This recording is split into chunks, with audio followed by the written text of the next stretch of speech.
Welcome to Small Town Bringdown. I'm Brandon Grader. I'm Elliot Drew. Thanks for tuning into the number one podcast amongst people who have something to say about something. Which, in today's world, let's be honest, is just about everybody. Well, we gave them a platform. Well, we didn't, but the people at Twitter did. Well, I'm going to go back beyond Twitter. Yeah.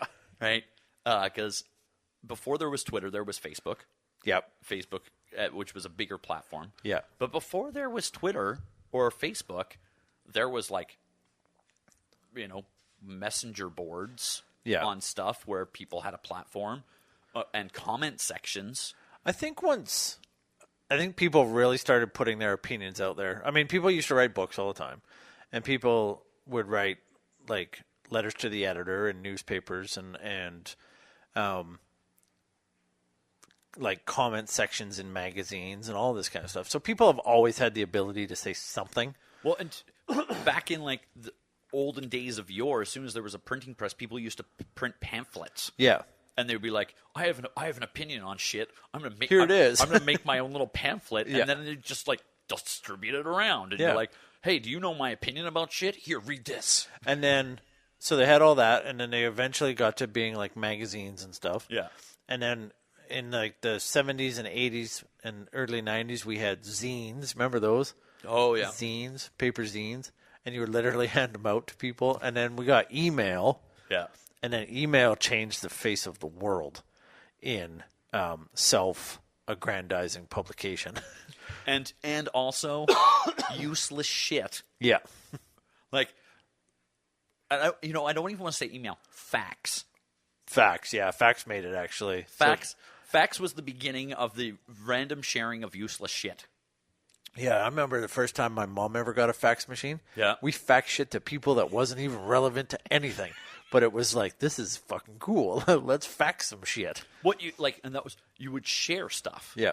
Like, I had a guy every morning. I had my first job that had a fax machine. Yeah. Was back in 1997. Yeah. I got a job where I worked, had a fax machine. And every day you would come in and there would be 30 faxes Okay. in the inbox. Yeah. At like 9 o'clock in the morning, right? Because that's when or at 8:30 whenever I got in. I think I got in at 8:30. I opened at 9. So you would get in and there was a bunch of faxes that would come from your head office that you had to, giving you instructions that you might need or This is this week's sale item or whatever. Yeah. Okay. There was communiques every day. There's about and so you had to read these 30 faxes. It might be an internal memo. It might be whatever. Yeah. Right. So you had to read that.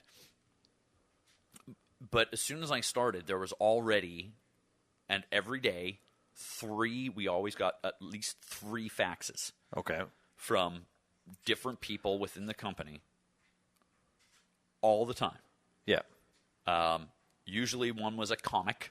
Okay. Right? That they had like photocopied out of a newspaper or something? Something like that. Like, a funny or like, a Far Side or something like that. But just like, oh, I missed the Far Side. Some they stupid joke. It was always a stupid joke. Yeah. Mostly slightly off color. Some of them were like, it was a Far Side, so it had to be in a paper of some sort, so it was only that far. But there were plenty of them that were like, Playboy type comics as well. Yeah. Yeah. And not necessarily for public consumption, but it was okay back then. This was the late 80s. Oh yeah, it was fine to be racist and slightly racist and well, sexist. I was sexist. It was misogynistic more sexist and all stuff that like stuff, that. Yeah. So we get one of those. There was always an inspirational quote. It's still okay in some places to act like that. Actually, is it really? Yeah, I'm looking at you, Washington, D.C., not the state. Particularly this one house. Yeah. There's just one really big, it's kind of white. Yeah. It's like off-white. Much like the present occupant. Slightly off-white. Yeah. But then we also, there was... Yeah, an inspirational quote. And so, like, there's this one guy, and he was, like, the head of shipping receiving or something like that, but he faxed out a company-wide fax every day. That's insane. Right? And, hey, everybody, here's a funny joke to start your day. And there would always be, like, some kind of, like, stupid information that went with it. Yeah. Right? Like, something else, but he always attached, like, everybody read his things because he had the joke. He had, like, the thing for the day. Yeah. There was another lady at head office, and I think she was, like, the secretary or something, but she'd always do, like, one of these inspirational quotes. Okay. And I think she had a calendar of them. Okay. So she would just fax the calendar or whatever, like, that page or whatever. Here's my inspirational quote for the day. We always got. And then there was another one that wasn't always there. It wasn't every day, but it'd be at least once a week, where you would get some sort of, like, chain letter. Yeah. From somebody at head office. I don't know why, but they were always like if you pass this along, you'll win $1,000, or like your luck will be improved, or stuff like this. And it was always like one of those stories. Like, there was a story to it, but if you had to pass it along, and then you'd find love or some BS like that. And that happened, like, I don't want to say, like, every day, but it would happen enough that it was, like, more than just, like, once a week. Well, it must have been enough, because 20 years later, you're still talking about it. So you remember it. So it had to have been pretty regular. It was pretty regular. And, like, that was just the beginning of, like, sharing stuff. Yeah. Because before that, like, if you wanted to share something, you had to, like, cut it out of a magazine and carry it around with you and show it to people. Yeah. It was always like, look at this. Can you believe this shit? What is that? Well, hold on. Let me flip the pages here, okay? Yeah. It's on page 812. Like, so you're carrying around a book or a newspaper clipping or something that you've cared enough to cut out to, like, show to your peers or other people that you happen to come up against. And then, as facts got, there was a certain point where we actually were getting more junk facts, because then you'd also get, like, every day you get, like, a bunch of ads from, like, some supplier. Other people with their fax machines sending out shit. They're like, we have a sale on tape, packing tape, because we buy a lot of packing tape. We were a furniture store, so, like, whoever our packing tape supplier was would send us a bunch of stuff, or do you need more pens or whatever, right? You get those, and you get, like, just the general, because this goes back, and people think that the internet brought this around, but this is back. There were scams. I'm the Prince of Nairobi. Yeah. Send me your information. Yeah. And you could have had $1 million. Look, buddy, we know there's no Prince of Nairobi, okay? We know it's Queen Amidala, okay? Yeah. And that stuff was around. Yeah. By fax. Yeah. Then there was scams going around, and you get, like, it was just junk mail. It's funny how you think back to, like, I've watched old movies where they're like, well, the Wizard of Oz is a perfect example. You got the guy who's the wizard. Yeah. At the beginning, he's originally like a con artist. He's selling snake oil, and so that was like in the dirty 30s, and then there's all kinds of, like, stories of all these scam artists. There's always been scam artists all back, like, through human history. They've just changed their tactics. It's basically the same tactic. They just have different tools to do that. And, like, hey, fact, there's enough gullible people that must have sent back you're the prince. I got a fax. It must be true. Yeah, yeah. And it would have some kind of, like, weird letterhead that made it try and look official or something like that. And so you would get that. And then you would get the alerts about the scam artists. Yeah. From the company. A couple of weeks later. Yeah, they're like, because the company would realize that they see this come through, and somebody's like, we should tell people not to answer that. Yeah. So you're like, oh, really? I'm sorry. I signed up a company account. Yeah. I thought I was supposed to. It was official. It came on the fax. Yeah. I mean, it wasn't just some guy walking through the door with a piece of paper. Yeah. This was legit. But so you would and, like, that was the thing. So faxing was, like, the beginning of all that. And we got, by the time because we started to get into email. Yeah. By the time I left that company, when I was in Vancouver, they'd almost, which was only 2 years later. Yeah. They'd almost switched most every company had a computer for email. Yeah. One. Yeah. We had one computer. Well, it's because that's all you needed it for. Right. And it was like it would have email, and some of them would have a CD-ROM because some of the suppliers would send us CD-ROMs with like catalogs on Oh, okay. So like, here's our shit. them. Gotcha. So you would have to be like, oh, I want, like, rather than having a catalog, like a big book, Yeah. you would put the CD-ROM in the computer. Gotcha.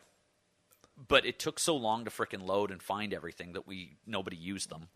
You just end up opening the paper catalog We were that like- they sent you anyways. Which they sent us anyways. But they always, like, they'd send you a CD-ROM. And some companies, like, you know, they were like, we'll send you our specials on paper, but if you want the whole catalog, it's only on the CD-ROM. It really. Do you think people now, like, it really bugs me when I go into a store now, like, say, Staples or like a furniture store, like a big, like, say, the Brick or some big chain like that. And I'm like, oh, do you guys have such and such? And they're like, well, we're a little bit of a smaller store. Like, a perfect example is Staples. Staples is a nationwide. I think they might even be in the States. I don't know for sure. But, yeah, they must be because they have the Staples Center in Los Angeles. Yeah. So they must be. So they're North America anyways. Everybody knows who Staples is. So I go into the store here, the local store, and it is a smaller store. Like, I've been in much larger Staples stores. So they don't necessarily have every single version of something. They have one or two of them, and that's kind of it. But it really bugs me when I go into a store and they're like, I'm like, oh, do you have such and such? And they're like, no, but let me check the website. So I go, and it's pretty prevalent nowadays, and this is why it bugs me so much now. But before they'd be like, no, we don't have it here, but let me check to see if I can get it from the warehouse. I just have to look on the computer.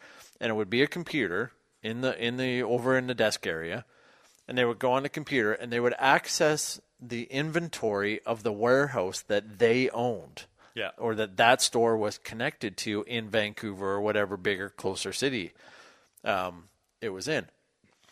Or it was near, I mean.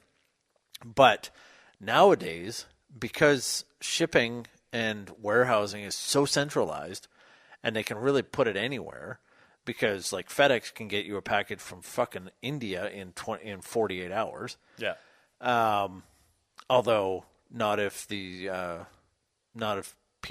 keep their sponsorship with the NRA, apparently. But anyways, that's another whole other pod thing I don't want to get into. Although I do support the kids. They nowadays, so they would go and log into the computer and they'd check their local warehouse that they were connected to secretly through their direct line from their computer to their warehouse. Yeah. Now they're just like, oh, I got to check the website. You mean the website that I could check at home? Yeah, it's the same. Yeah, we use the exact same thing as you do. Yeah. Well, why am I talking to you then? And then all of these stores and businesses are like, we don't understand why do we have these stores? We should just be an online store. Well, yeah.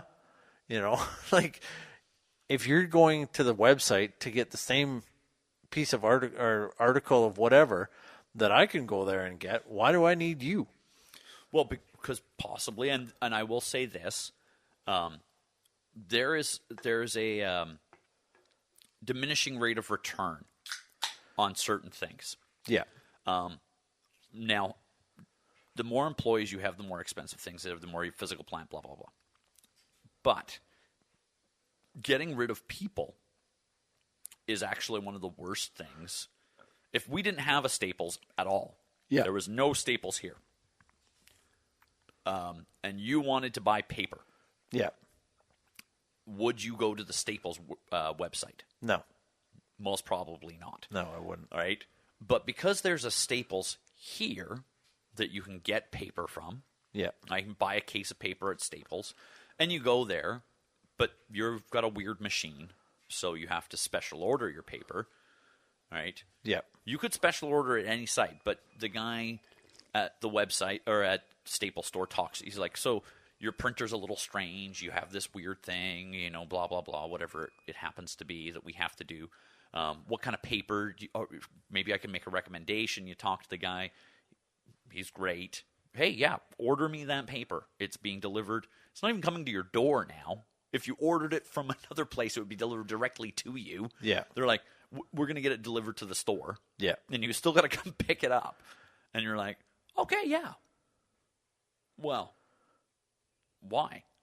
You could have gone on the internet at home, got a different paper or got a paper for your machine, and got it delivered to your house. Yeah. But why do you go to the store? Well, you go to the store and you quite often make your buying decision based on the person you talk to.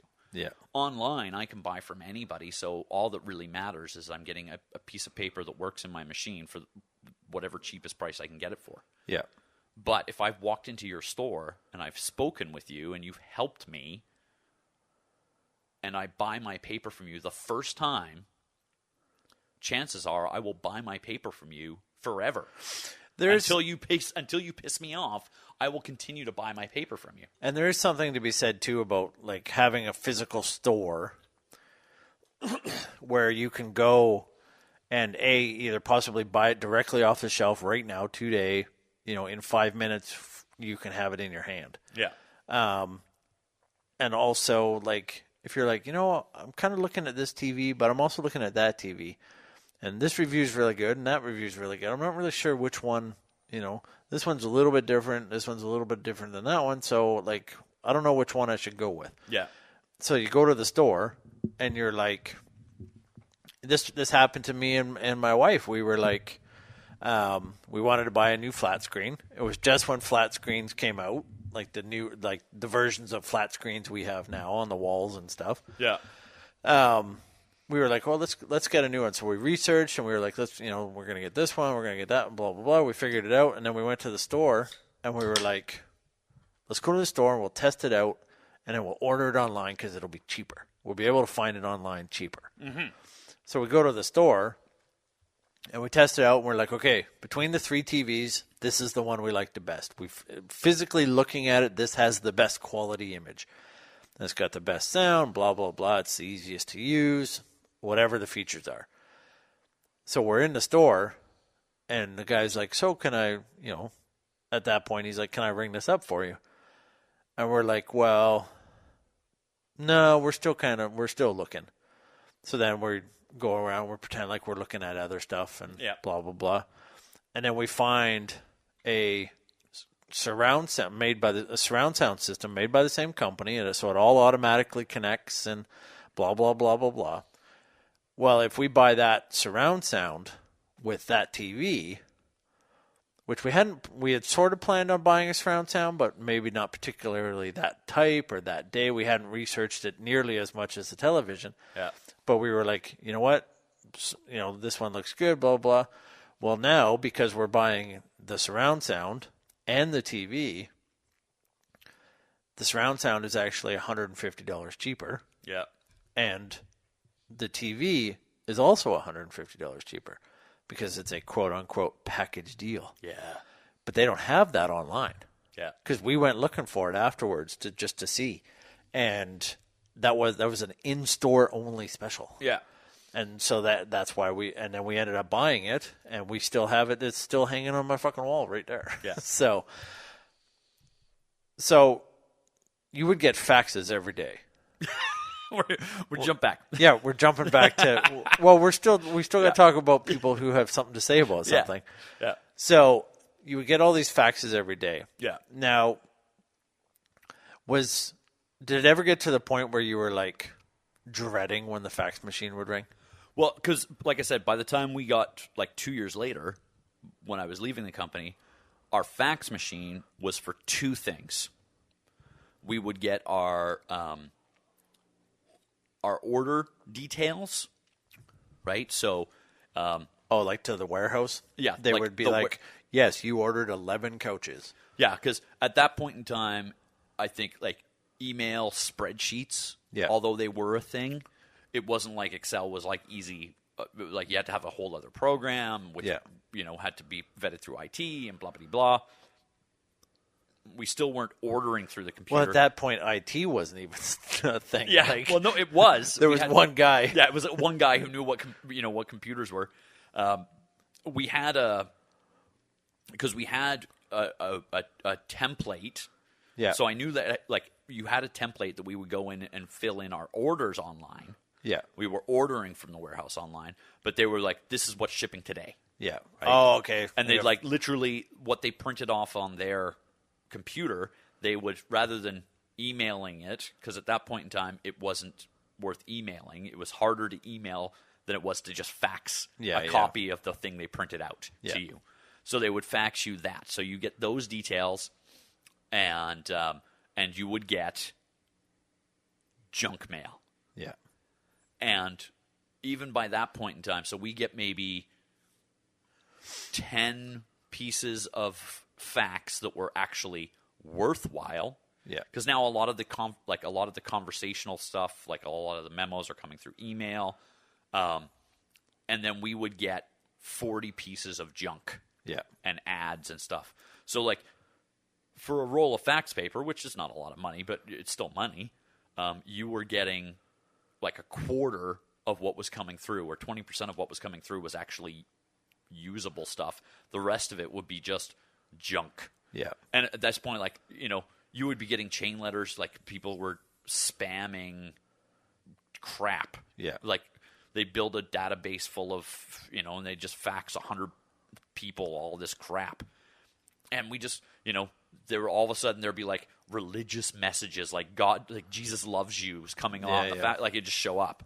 And you're like, what the hell? Yeah. And unplug. So we had fax machines. Yeah. And then we switched to email. Yeah. And that's where we started getting like email lists, like email contact lists. Mm-hmm. And people would be like, well, I'll add you to my email list. And then people like writers in particular, people who thought they had something to say, would be like, well, I'll add you to my list, and then I will email you. I email out a publication once a month or once a week or whatever it is. And I'll add you to that list. So then we started, instead of getting these paper zines or paper brochures or whatever, we were getting email newsletters, essentially. Yeah.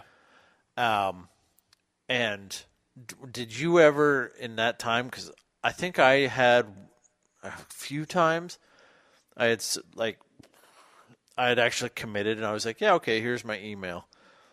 But I never had, like, I always had one email that was like, here's my public email.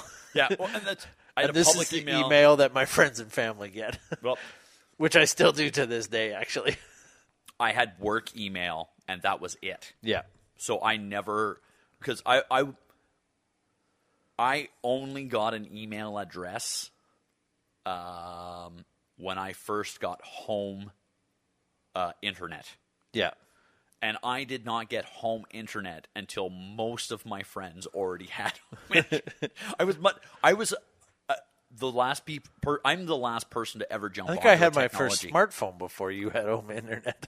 I think you did. I think you most probably had your first smartphone before I had a cell phone in general. Yeah. Because I was the last person I knew, that was under the age of 50. Yeah. To get a cell phone. Yeah. Like, I fought it forever. I'm like, I'm not getting a cell phone. Yeah. I don't want a cell phone. Well, you couldn't even commit to email, so. And I have one email address. Yeah. Now, I do have a couple others that I've had to, like I have a Gmail account that I had to get because I had to sign up to a Google Calendar once. Yeah. Right? So I had to create a Gmail account. I can't get into that account because I've never used it. It most probably has like 3 billion junk mails in it. Probably not, actually. Probably not. But I've never, ever checked it for email. Yeah.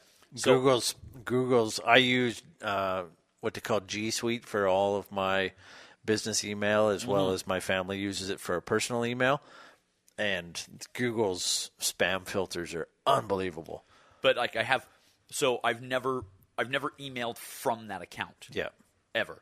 I have one email address that is my personal email address that I have had since I got email. Yeah. And it's never changed.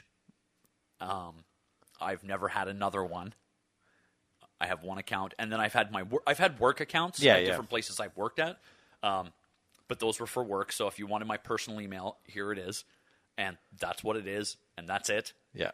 And that's all I've ever had. Yeah. Like I talk to people and they're like, "Yeah, when I was a kid, I had, I had Pugly like Pugly123 at, hotmail.com."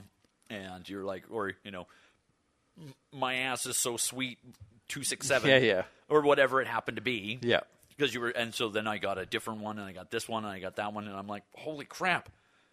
But even then, like, you want me to sign up for a newsletter? I'd just be like, no. Yeah. Yeah. Like, yeah. do you want to? I don't want to sign up for anything. Well, it used to be, it was a lot more of a pain in the ass because I signed up for one, I remember. I don't even remember what the content of this email newsletter was. Yeah. That's how awesome it was. But I signed up for one, and they sent it out every day, which is fine for the first couple weeks. Yeah. But then eventually you're like, this is basically the same thing every day. And it used to be a pain in the ass because in order to unsubscribe from an email list, you had to actually email them, Yeah. personally get in contact with them, and then be like, oh, please remove me. I've decided this is not for me, or whatever your reasoning was. And then they would be like, they would email you back and be like, oh, sorry to hear you leave. What if we, what are your opinion? Maybe we could change it and help you. And blah. And then there was a big conversation back and forth, blah, blah, blah, blah. Nowadays, you subscribe to something. If you don't want to be subscribed to it anymore, it asks you every time they email you at the very bottom or at the very top, it says, this is from a mailing list. Do you want to still be subscribed to this? And you can just click nope. Yeah. And you're done. It's all done by computer, and it makes life easier. So you don't have to hear the shit that people are trying to say something about, is my point with that. So then somebody invented social media. Yeah. And whoever it is deserves a kick in the nuts. I don't think so. To a certain extent. Social media has its definite value. Mm-hmm. It also has a definite devalue. Because I'll give this is what's happened with me in the last few days. I've been trying to write again. I've been working on this film, and I'm trying to write on it, and it's a hard film to write, but I'm finding as I'm going that I end up just doing this. And now, of course, this is a podcast, so you can't see what I'm doing, but what I've done is I've picked up my phone, and as I'm trying to talk to you, I end up looking at my phone, and you get lost in Twitter. And I get lost on Twitter, and I get lost on Facebook or whatever. So what I've actually done, this is just in the last few days, is I have actually removed 2 elements off my phone, 2 apps off my phone. One of them was Facebook Messenger, because I was finding a lot of people were contacting me for my business through my personal Messenger page. Yes. Or Messenger thing. And I'm like, I don't want that. I don't want people contacting me. If you want to contact me for personal stuff, that's fine. But business, work-related stuff, don't go through my personal Facebook page because you can search me. Go through my fucking website. That's what it's there for. Look it up. I'm the only Brandon Grider on this fucking planet that's a filmmaker in Port Alberni. Like, I'm not that hard to find. I have a website. I have all of that stuff. Just look me up. So I deleted that off my phone so I wouldn't have to deal with that. And I just decided if anybody does contact me on there, they can wait until I'm ready. And I deleted Facebook off my phone. And not only did I delete Facebook, but I actually contemplated completely deleting my Facebook account, actually. And then I was like, well, no, because I use it for promoting the podcast. And I do have some friends on there that I only have on Facebook. So I'm like, I don't want to, lose that and so on. I mean, I could always just phone them and stuff. But let's be honest, that's not going to happen. I mean, they're friends, but they ain't that close. So I was like, I'm going to set a daily timer in my phone. I set an event in my calendar. So every day at 8 p.m., I get a little alarm that goes off, and it says Facebook time from 8 till 8:30. And that is the only time. I do have, if you ever look at my Facebook during the week, it will look like I'm on Facebook because stuff automatically gets posted, like for the podcast and stuff. But I've set this half an hour time limit at night, and I'm like, I'm only going on Facebook between 8 and 8:30. And if anybody wants to contact me or anything that's happening, I'll deal with it between in that 30 minutes.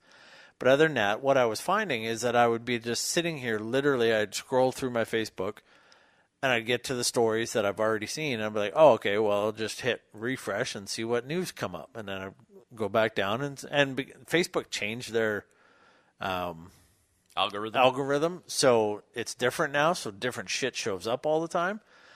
And I was kind of always constantly finding something new every time I would refresh. And I just said, well, I'm spending so much time on here that it's actually affecting my ability to write this film that I'm trying to work on. So I got rid of it, and I've written so much more.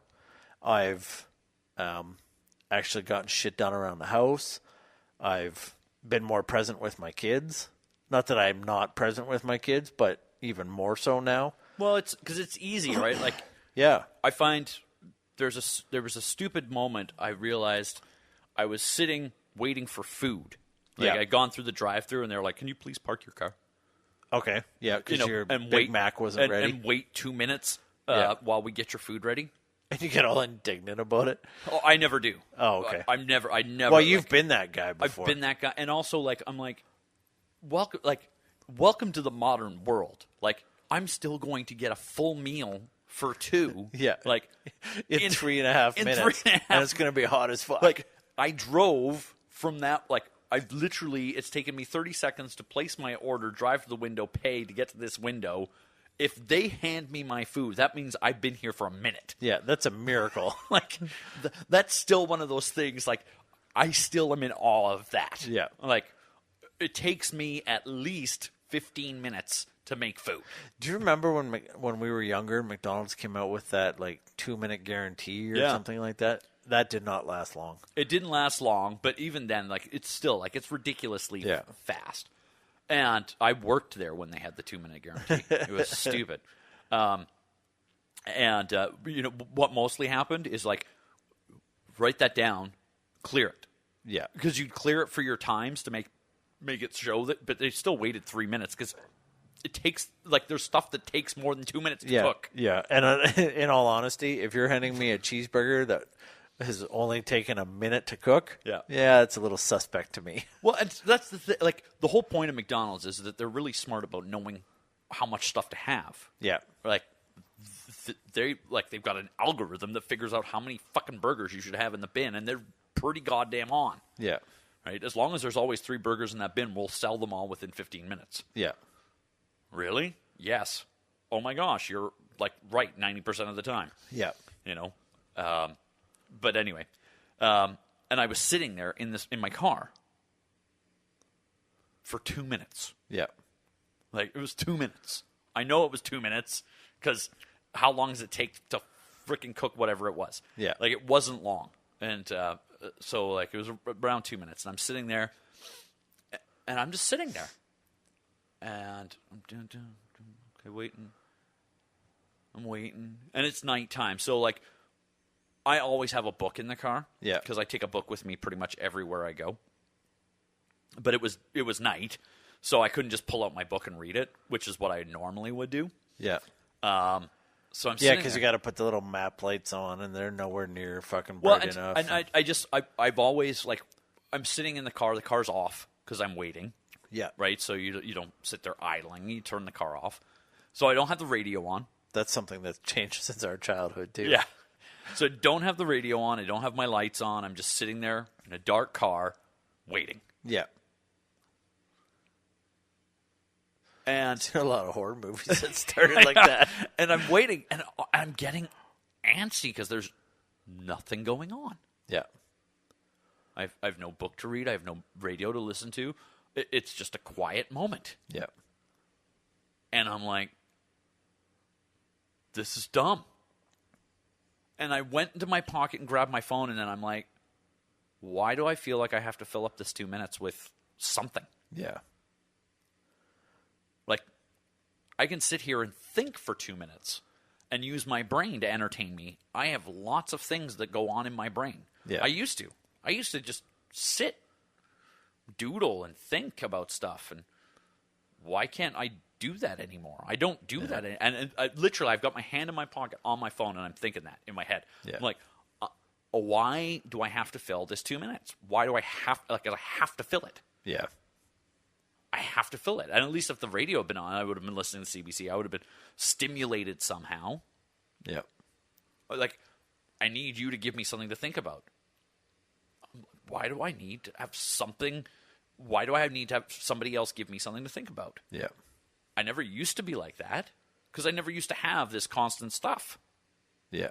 I used to walk home for and it would take me an hour and a half, and I just think about stuff. Yeah. I had no music. I never walked with a Walkman or anything like that. No. I just walk and think about stuff, and that was a nice time. Yeah.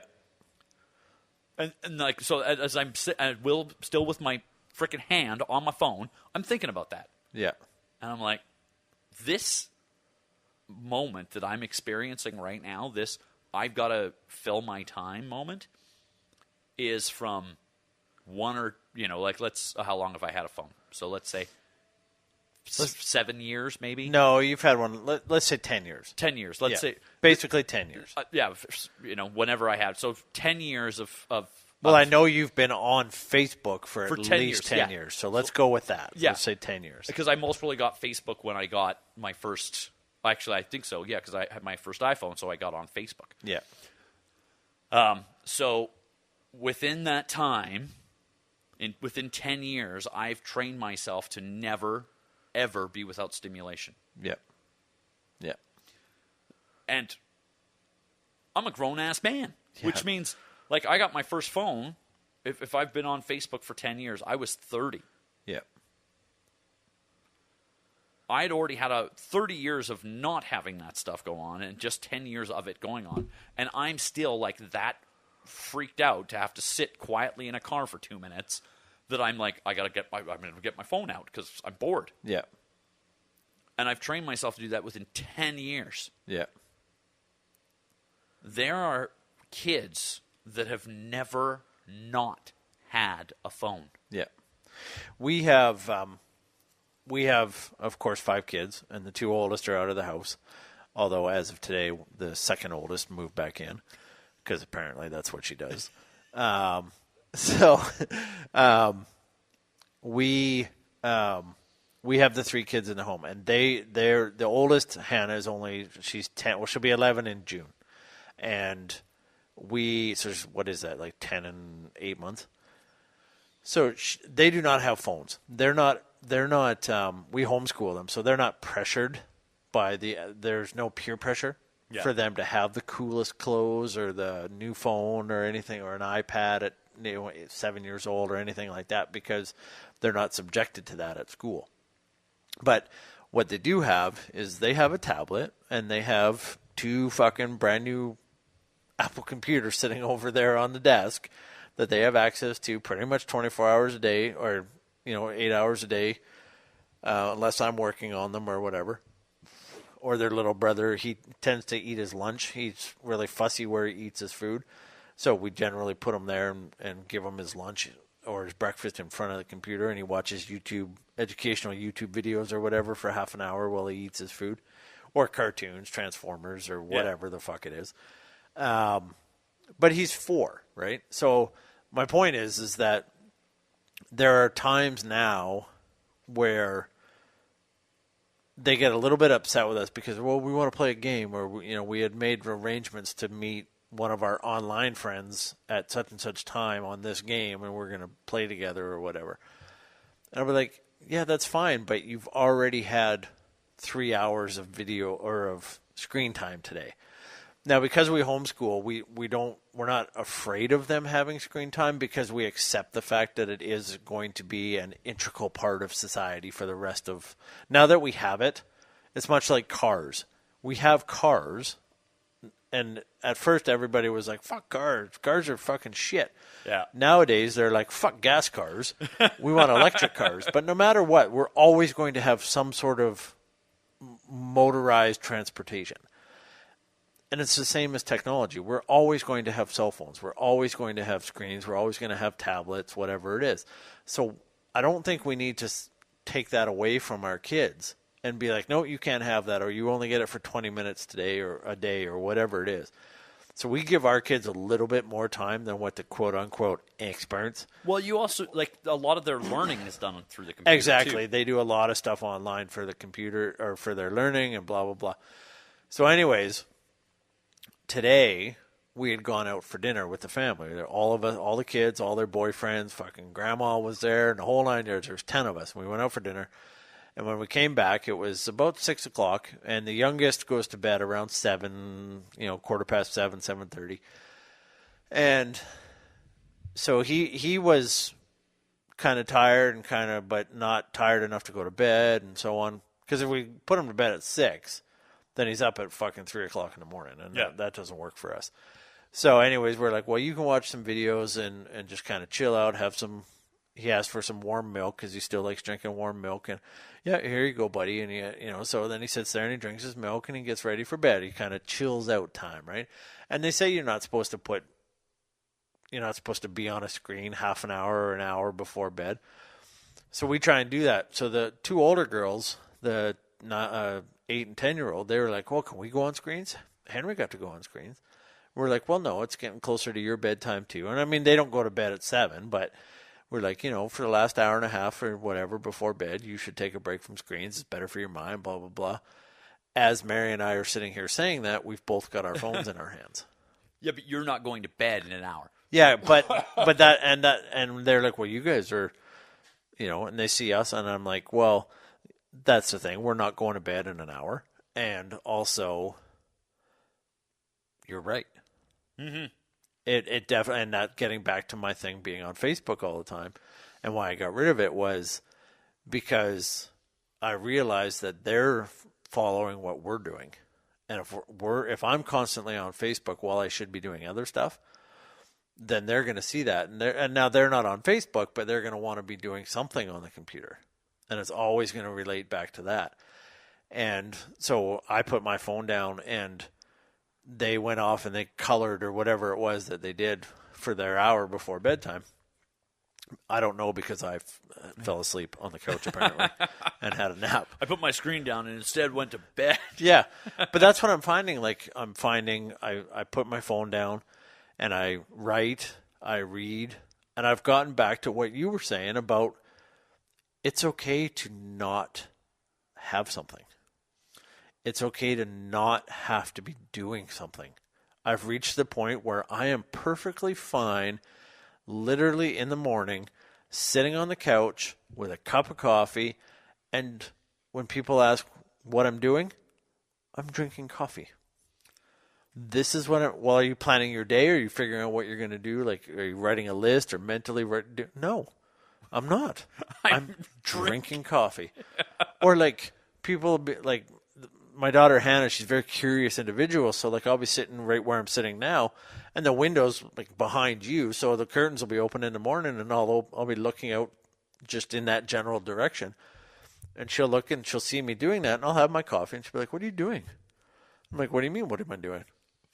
And she said, "Well, what are you looking at out there?" And she'll come and she'll actually look out the window. She's like, what do you see out there? Like, is there a dog? What's going on? She's all curious, right? And I'm like, no. Well, what are you doing? Nothing. I was drinking coffee and I just happened to be looking in that general direction. Well, did you see, was there a bird or something? I'm like, no. There may have been. I did not see one specifically. Yeah. But on the other hand, I also was not looking for a bird. Yeah. And I'm finding that it's getting to be the point. And this has only been in the last 3 days since I got rid of Facebook off my phone.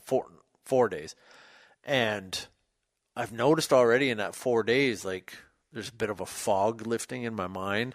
I'm a little bit more clear. I'm a little bit more concise. And I feel it getting better every day. Yeah. So it's definitely, I think it's worth it. They talk a lot about, like, there's this complete unplugging system where people are like, I'm gonna take a couple days and I'm gonna unplug. Yeah. I just got to unplug from everything. And whether that, and when they say unplug, like, most of these people are like, I'm going, there's nothing. Yeah. And I think that in some, okay, great, that's wonderful, but a lot of it is like how plugged in are you? Yeah. At any given point. I'm very I know I'm plugged in because as I speak right now, I have 2 cell phones in my jacket. One of them's for work, one of them's my personal, and when I get in my car before I leave here, I'm going to check both of those. Yeah. Yeah. Because that's what I do. Yeah. I'm going to check them. I'm going to be like, "Oh, look, did I get any messages? Did I get any emails? Did I get any texts? Is there anything else I need to check? Is there notifications?" I will check that, as I checked both of them before I walked through the door. Yeah. Before I I didn't before I left home, as I put them in my pocket, I checked them to make sure there was nothing on there, and then I flipped the switch to turn the volume off because I try and do that before I get here so they don't beep during the show, and just stuff like that. But I know I'm pretty plugged in. But I'll ask you this. When you were here for about 45 minutes to an hour before we actually started recording, like you generally are. We usually have a beer or two before we record. Yeah. And then you go out and have a cigarette into the backyard. Did you check your phones while you were outside? Yes. Yeah. Both of them? No. Just your personal one? Just my personal one.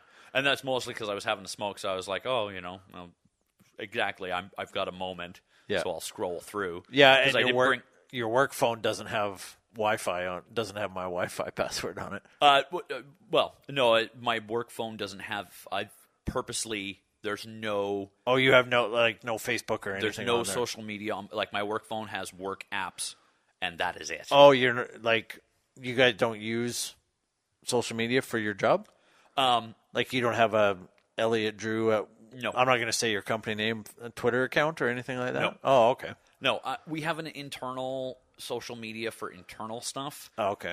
Which I do have on my phone. Gotcha. But it's internal, it's an internal messaging system. Oh, okay, yeah. For that, which is based off a social media type platform. But no, and that's why I have 2 phones. Yeah. Because they were like, this is your company phone, but it's your phone. Yeah. And if you want, you can have just this phone. We pay for the phone because we expect you to have it with you at all times. So you can use it as your personal phone. But I'm like, so this is my personal phone, but you have access to it, right? Yeah. They're like, well, yeah, it's company property. We have access to it if we needed to. And I'm like, needed to or wanted to? Wanted to. Yeah. If you got a subpoena for my phone to look at it, then that's one thing. Yeah. But just you're like, we should check and see if Elliot's been sending messages, I'm like, no. In all honesty, I mean, you're better off not having that kind of stuff on your work phone anyways. Exactly. Because then because there may be that one time where you happen to be stopped for lunch and you go on Facebook and you say something and somebody sees that and they're like, what, Egypt, blah, blah, blah. I don't know. Well, and that's just not worth it. I like it. Work is work. And I'm like, thank you for a phone that helps me do my job, and I appreciate that. It's better than my last job where I was giving up my personal cell phone to people, and that was my work phone. Yeah. But again, I pay for that, and you have no access to it because it's mine. Yeah. Which I'm okay with too, right? But that's like my brother. He has a personal cell phone. It's in his name. The contract is in his name. Blah blah blah. All that kind of stuff. But he submits a bill every month, and he's like, to the company, and he's like, I use this as it's on his business card. That number is on his business card from his company. And he's like, you owe me $80 or whatever his phone bill is. I don't know. But it's probably more than that because he does a lot of fucking internet or a lot of international phone calls with it. But, so he's like, here's my bill and pay me the money, please. Yeah. And so that's... Well, and that makes sense. That's the trade-off is they provide a phone, which is free for business, so I don't have to make personal calls, and so I don't use my phone that often, which kind of sucks because had I known that I was going to take this job, it was 4 months, I'd renewed my contract, got a brand new phone, and all this other stuff, and spent a bunch of money, and now I'm locked in. It doesn't matter whether I wanted to get rid of it or not. I still got to pay for it. It's funny you were talking about checking your phone. we're sitting here on the couch. Yeah. And I'm sitting, and the way our couch and our couches and our coffee table and everything are set up right now, the coffee table, when we have the mic stands in front of us, is actually too far away to reach. Yes. So, like, you're sitting there and you literally have to hold your beer in your hand or in your lap the entire time because you have nowhere to put your beer. No. At one point, I did have a little table set up here in front of us, but now we've moved that and we have a recliner chair there. It's getting very complicated, is my point. But so I have a little placemat set up on, like a hard placemat set up on the center part of the couch beside me, and that is where my beer sits, because I'm checking levels all the time, and I'm blah blah blah. So I need my hands kind of free. But the reason I'm mentioning this is because every time I reach over to grab my beer to take a sip, my phone is sitting there. Yeah. And my screen is off, of course, and my screen is actually facing down. But every time I go to pick up my beer, I look at my phone. Yeah. And this is what I'm saying. I'm trying to break my habit of having the phone beside me all the time. Yeah. Now, one of the things that I know you do with your phone is you don't put your phone beside you at nighttime. No. When you go to sleep. So, like, all through the evening, it's right there on the couch beside you or on the table, whatever. But when you go to bed, you plug it in. It's in a different room. Excuse me, and you leave it in a different room. I don't do that because I don't have an alarm clock. Yeah. And I have a thing like, if I wake up at 3 a.m. and I look at the clock and I'm like, it's 3 a.m., I know Henry's waking me up at 6 or 6:30. If I go back to sleep right now, I get another 3.5 hours of sleep, and I get happy about it. Yeah. And then I'm able to fall back asleep. So I do have that, but one of the things I did, because I don't have a alarm clock, I do keep my phone beside me in the bed.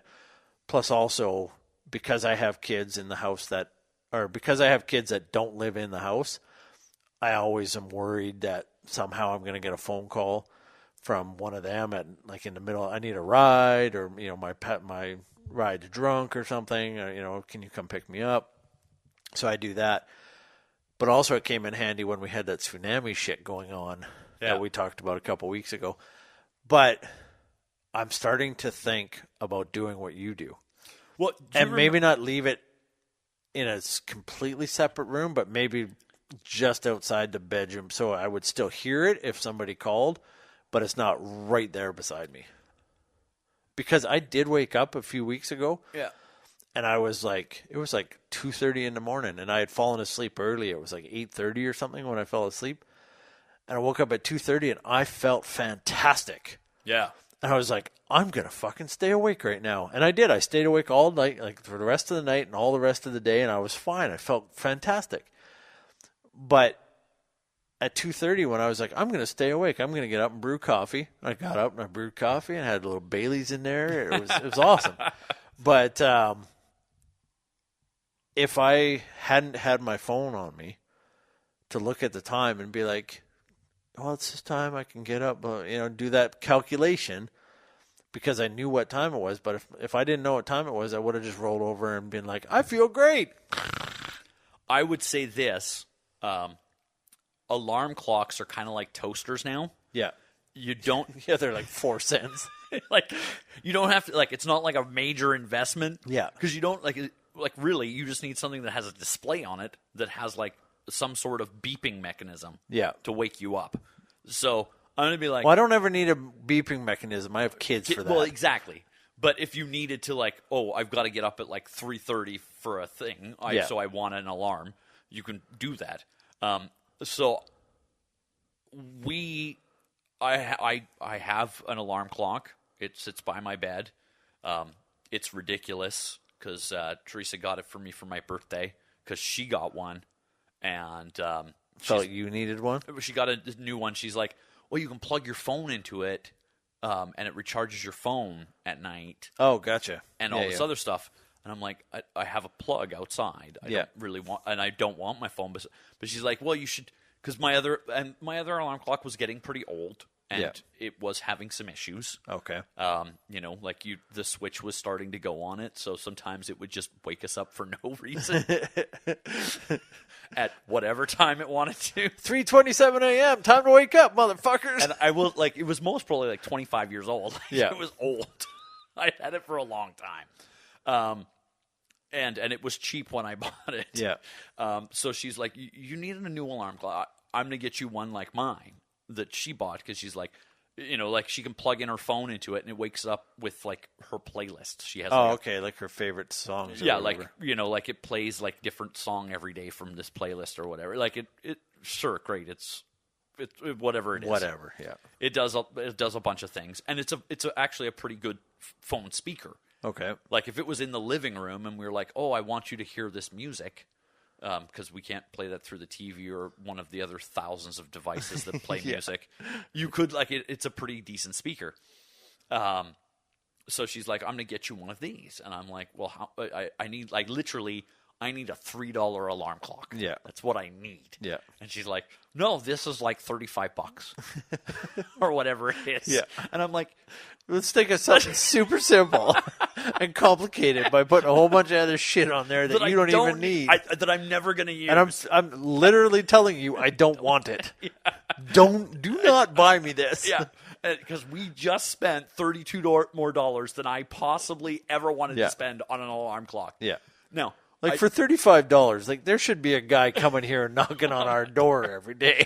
Now, I will say it has optional multi-alarm settings. Okay. So you can program like a different alarm clock for the weekdays. Oh, okay, gotcha. And it'll stay there, like it'll save it for the week. Yeah.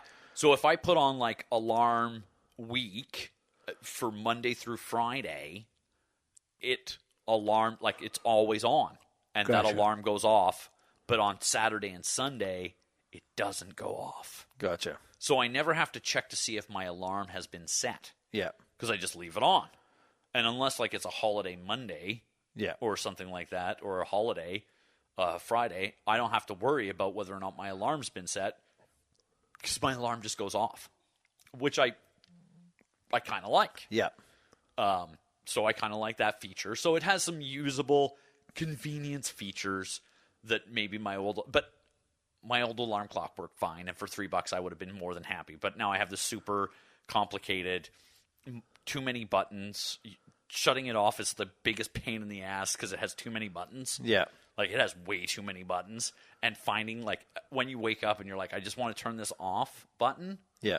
Impossible. Well, it's the most impossible thing. Not that you and I have slept in a room very often together, but I have slept in a room with you before. Yeah. Not totally platonic, of course. But I thought that needed mentioning. But I have been in the same house as you as well when you've had an alarm set.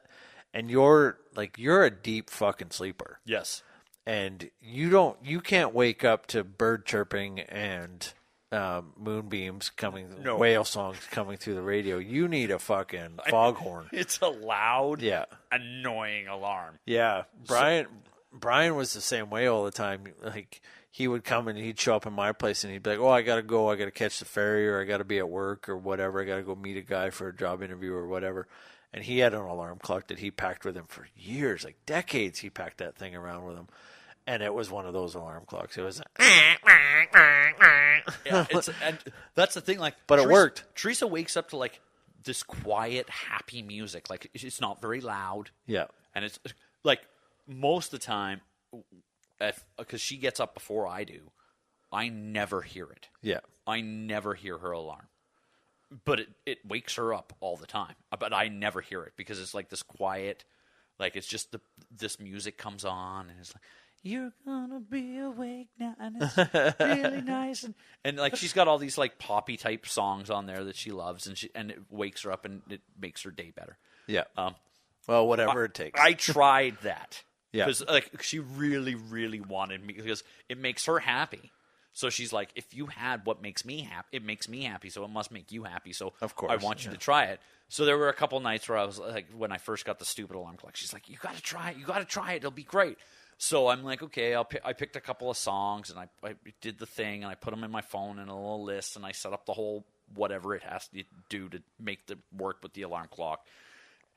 Some stupid app that they've got, because to make it work with the clock, you have to download an app, of course, so that they can talk to each other properly or whatever. So I do all that, and I set it up, and I throw it on there, and then in the morning I wake up, and I just don't wake up. Yeah.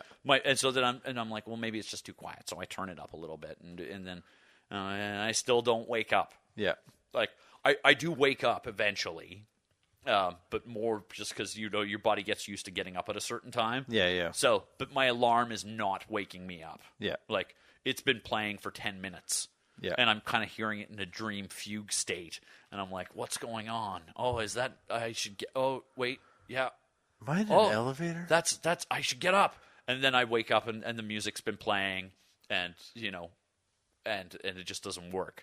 So then I was like, well, maybe I'll use one of these weird new, less offensive alarm sounds. Yeah. That your phone has. Because your phone has like thousands of little sounds that are like, use this for your alarm for this time, and so you can have different alarms for different times or whatever. Yeah. So I put one of those in there, and that didn't work either. So I've gone back to the large screeching siren thing. Yeah. I wake. My brain accepts that as time to get up alarm. Yeah. Which is good because much like the tsunami thing, my brain heard that siren thing and went, "Get up." Yeah. That's an alarm that says "Get up." And so I got up. Teresa slept through it. Yeah. I was out. I would talk to you. Yeah. I was already getting dressed when she woke up. Yeah. And she's like, what's going on? I'm like, did you not hear the giant alarm? Yeah. There's been a siren ringing for like 5 minutes. Yeah, exactly. And I don't think that it was me, like the alarm that woke her up. I think she like rolled over and realized I wasn't in bed. Yeah. That's what woke her up. Yeah, yeah. Because I had, like, quite often if I'll go to the bathroom and I'll be coming back and she's like, oh, are you back? And she'll be, like, mostly out of it, but she's, like, checking to see that I've come back to bed. Yeah. So, like, that wakes her up, kind of. And if she had rolled over and I wasn't there long enough, she would wake up because she would be like, where have you gone? Yeah. She's afraid that, like, at some point in time in the night, I'm going to pack my shit and run away or something. I don't know. I've reached the point with my kids where I wake up two ways, and then we'll get out of here. I wake up either Henry will wake up and he'll go on the computer now because he can get on the computer by himself. He knows how to do YouTube, blah, blah, blah, blah, blah. So he'll go onto the computer himself and he'll just entertain himself. And then eventually he'll get hungry and he'll be like, hey, he'll come in and be, Dad, can you get me some breakfast or whatever? Or he won't get hungry, and his sisters will wake up, and they'll get him breakfast, and they'll just let me sleep, and they'll play with him. Yeah. And they'll keep him entertained, because he's old enough to go to the bathroom by himself, and they're old enough to get him some food, and they know that I'm right there, and we sleep with our bedroom door open, so like they can hear me snoring, they know I'm right there, and if anything happens, boom, I'm like 6 feet away. And it's better when you're not awake anyway, because they can get away with some shit. Exactly. So that's kind of the one way that I wake up. The other way that I wake up, especially when Mary's not here, when she's gone to school, is Henry will come sometimes if it's like 5 o'clock in the morning. He'll wake up and he knows it, like he can get up, but he's not awake enough to realize that he can go on a computer or whatever, so he'll come and actually crawl into bed beside me. And the way that he wakes me up is generally a couple of good kick to the fucking kidneys. So, not you're either being woken nicely and to calmly, the sound of like laughter in the house. Yeah, my own time and my own, because that's what they say. Sometimes don't wake up to an alarm. Just let your body wake up naturally and enjoy the moment and relax. Or, get a fucking couple kidney punches. Whatever it takes, right? Yeah. All right, let's get out of here because apparently we have just proven that we were the people with something to say about something. For Small Town Bringdown, I'm Brandon Grader. I'm Elliot Drew. Thanks for listening to us talk shit about shit.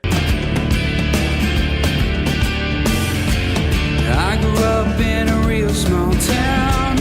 Main streets, there was no one around. Skipping school, smoking pot in the sun. Remember days when we were young. I grew up, got a beautiful wife. I brought a son into...